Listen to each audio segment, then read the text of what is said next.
Biyernes ng gabi, habang hinihintay na bumalik si Louie mula sa Batangas ay isang balita ang nagbigay takot kay Zia.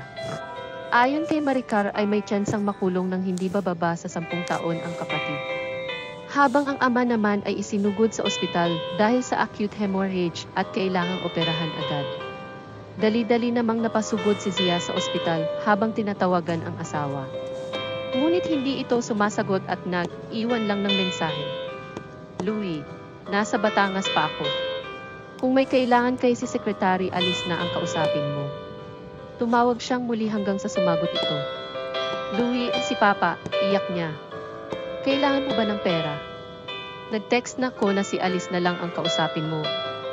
Biglang natigilan si Zia nang makita sa telebisyon ng ospital ang asawa. Ayon sa caption na mababasa sa ibaba ng screen, ay nasa fantasy world si Louie, kasama si Bea, habang nagpapaulan ng fireworks sa kalangitan. Kitang-kita sa kuha ng kamera ang saya sa mukha ni Bea habang nasa wheelchair. Muli niyang inilapit sa tenga ang cellphone at nagtanong habang hindi inaalis ang tingin sa telebisyon, "Nasaan ka ngayon?" Makikita na may kausap sa cellphone si Louie. Sa madaling salita ay live ang napapanood at naririnig niyang ingay sa kabilang linya. "Busy ako ngayon, Zia. Kausapin mo na lang si Alice." Matapos ay binaba na ang tawag. Pumatak ang luha sa mga mata niya nang lumapit si Maricar. "Nakausap mo na ba si Louie? Nahingan mo na ba ng tulong?" Nabitin ang sasabihin ito nang makita kung ano ang kanina niya pa pinapanood. Nagpunta ba siya sa Batangas para sa babaeng yan?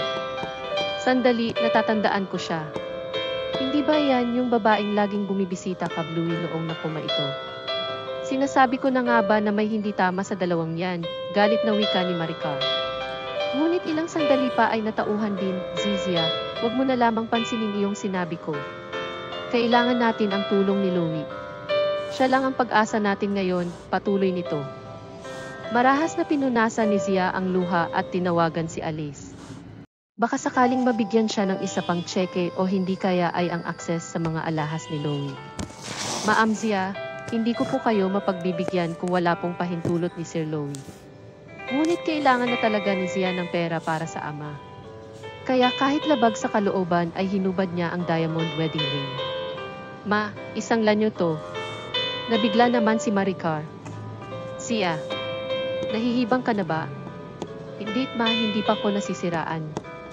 Baka pa lang kung patuloy siyang magtitiis." Habang nakatingin sa makukulay na fireworks sa telebisyon, ay isa lang ang nasa isip ni Zia ng mga oras na yun. Gusto na niyang makipaghiwalay kay Louie.